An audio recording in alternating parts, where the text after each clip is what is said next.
মহাভারত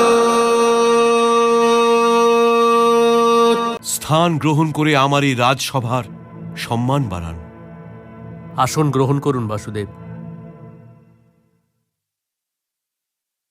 প্রণাম পিতামহ।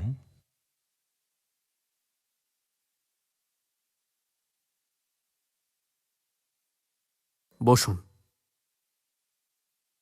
বসুন জ্যেষ্ঠ দাতুশ্রী।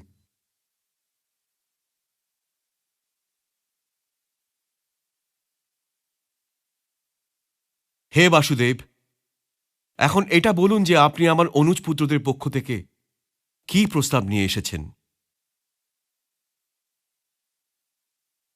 হে মহারাজ, গঙ্গাপুত্র ভীষ্মকে প্রণাম করার পরে আমি এই নিবেদন করতে চাইছি যে আমি কারোর পক্ষ থেকে কোনো প্রস্তাব নিয়ে আসিনি। আমি তো স্বয়ং নিজের পক্ষ থেকেই এসেছি আর নিজের প্রস্তাব নিয়ে এসেছি। কিন্তু এই কথা অবশ্যই দিতে পারি যে যা কিছু আমি স্বীকার করে নেব তাকে স্বীকার করে নিতে পাণ্ডবরা সংকোচ করবে না। হে মহারাজ, আপনি তো স্বয়ং জ্ঞানী আর জানেনই যে শান্তি কোনো প্রস্তাব নয় যা নিয়ে তর্ক চলতে পারে। শান্তি একটি প্রয়োজনীয়তা। যুদ্ধতে পরাজয় তো কেবল একজনেরই হয়, কিন্তু দুই পক্ষ থেকে লড়াই করা যোদ্ধারা বীরগতি প্রাপ্ত হয়। এই রাজসভাতে গঙ্গাপুত্র ভীষ্মের মতো জ্ঞানী আর মহাত্মা উপস্থিত আছেন, কৃপা আর দ্রোণের মতো আচার্য উপস্থিত আছেন। যোদ্ধাদের যে ভিড় এই রাজসভাতে উপস্থিত, সেটা আজ হয়তো সংসারের আর কোনো রাজসভাতে নেই। আর এই জন্যে এই রাজসভার দায়িত্ব সবচেয়ে বেশি।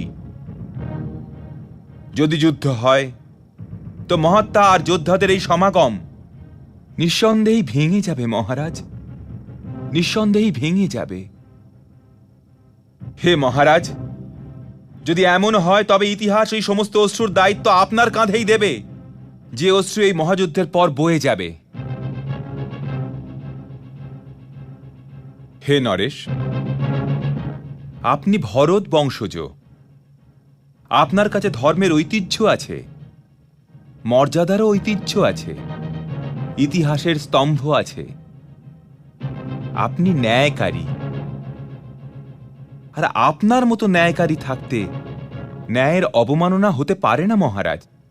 ন্যায়ের অপমান হওয়া উচিত নয়। আর এই জন্যে হে ধর্মধ্বজা রক্ষক, আমি যা বলতে চলেছি সেটা মন দিয়ে শুনুন। শান্তি কখনো অসম্ভব হতে পারে না, আর এই জন্যে কুরুবংশকে শান্তির পথে নিয়ে চলুন মহারাজ, শান্তির পথে নিয়ে চলুন। কারণ এতেই ভরত বংশ, ভারতবর্ষ আর সমস্ত সংসারের মঙ্গল হবে। ইতিহাস গান্ধার নরের শকুনিকে জিজ্ঞাসা করবে না উনি দ্রুত ক্রীড়ায় কপটতা কেন করেছিলেন, কারণ ওই কপটতা আপনার সভাতে হয়েছিল মহারাজ। ইতিহাস যুবরাজ দুর্যোধনকেও জিজ্ঞাসা করবে না যে ও ভরত কুলবধূকে পূর্ণ সভার মাঝে কেন টেনে আনতে বলেছিল।